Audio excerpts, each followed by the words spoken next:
नमस्कार, आज पुन्हा एकदा आमच्या स्कॅच किचनमध्ये तुमचे स्वागत आहे। आज सुद्धा मी तुमच्यासाठी नवरात्री स्पेशल एक वेगळी डिश घेऊन आली आहे, ज्याचे नाव आहे काकडीचे उपासाचे उत्तप्पा। सो आपण ही उत्तप्पा आज मी तुम्हाला इथे करून दाखवणार आहे। अतिशय टेस्टी आणि सुंदर लागतं। काकडीत घातल्यामुळे त्याला एक वेगळा फ्लेवर येतो। सो आपण इथे हा काकडीचा उत्तप्पा आज करणार आहोत। अतिशय पोटभरीचा आणि छान क्रिस्पी आणि सुंदर होतो। यासाठी सर्वप्रथम आपण काही ठराविक अशा पीठ घेणार आहोत। यासाठी मी सर्वप्रथम भगरीचं पीठ घेतलंय। अर्धी वाटी भगरीचं पीठ घेऊन झाल्यावर एकच चमचा मी इथे साबुदाण्याचं पीठ घातलं। त्यानंतर राजगिऱ्याचं पीठ घातलं आणि थोडंसंच दही घातलं। तुम्हाला पाहिजे तेवढं तुम्ही घालू शकता। त्यानंतर इथे कट केलेली मिरची घातली, थोडंसं अद्रक घालून झाल्यावर इथे मी काकडी किसून घातलेली आहे। त्यानंतर कोथिंबीर घालायची आणि सर्व लास्टमध्ये आपण इथे मीठ घालायचं चवीनुसार आणि हे संपूर्ण व्यवस्थित मिक्स करून घ्यायचं। छान मिक्स करून झाल्यावर क्वांटिटीनुसार पाणी घालायचं। एक पाणी व्यवस्थित असं आपण थोडंसं घट्टच भिजवायचं, जास्त पातळ भिजवायचं नाही। आणि छान भिजवून हे आपण रेस्ट करायला ठेवायचं। एक 5 मिनिटं तरी हे साबुदाणे भगर छान भिजली पाहिजे। सोक करून घेतं ना ते पाणी, त्यामुळे ते भिजू द्यायचे जरा।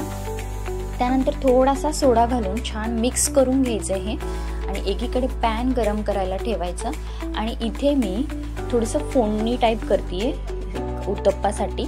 यासाठी याला आपण हांडवं सुद्धा म्हणू शकतो। यासाठी सर्वप्रथम मी तेलावर किंवा तूप घेऊ शकता तुम्ही, जिरा आणि कढीपत्ता घालून घेतला आणि हा छान क्रिस्पी होऊ दिली ही फोडणी, कडक खमंग होऊ दिलेत। त्यावर किसलेला बटाटा घालून घेतला, साली काढून बटाटा किसून घेतला आणि तो बटाटा छान असा स्प्रिंग केला, पसरवला, जेणेकरून आपला जो उत्तप्पा आहे तो क्रिस्पी होतो। बटाट्यामुळे छान फ्लेवर पण येतो, छान बटाटा तळला जातो ना, त्यामुळे छान लागते, टेस्ट वेगळीच लागते।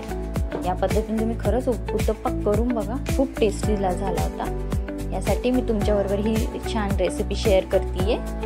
आता हे जे आपण बॅटर बनवलं ना ते आपण ह्याच्यावर घालून घेतलं आणि छान तेल सोडून असं आपण हे झाकून ठेवायचं आणि 2 ते 3 मिनिटं छान झाकून झाल्यावर तुम्ही बघू शकता कसा हा छान स्पॉन्जी पण झाला उत्तप्पा आपला। आणि एक बटाटा घातल्यामुळे असं त्याला क्रिस्पीपणा पण येतो। छान बघा तुम्ही किती छान गोल्डन रंगामध्ये आपला उत्तप्पा, उपवासाचा काकडीचा उत्तप्पा रेडी आहे। सो बघू शकता तुम्ही, छान कढीपत्ता पण तळल्या गेलाय, छान असा फ्लेवर आलाय आपल्या उत्तप्प्याला, काकडीमुळे पण फ्लेवर येतो।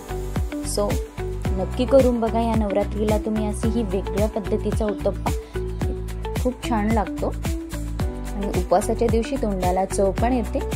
सो करून बघा हा नवरात्री स्पेशल काकडीचे उपवासाचे उत्तप्पा। धन्यवाद।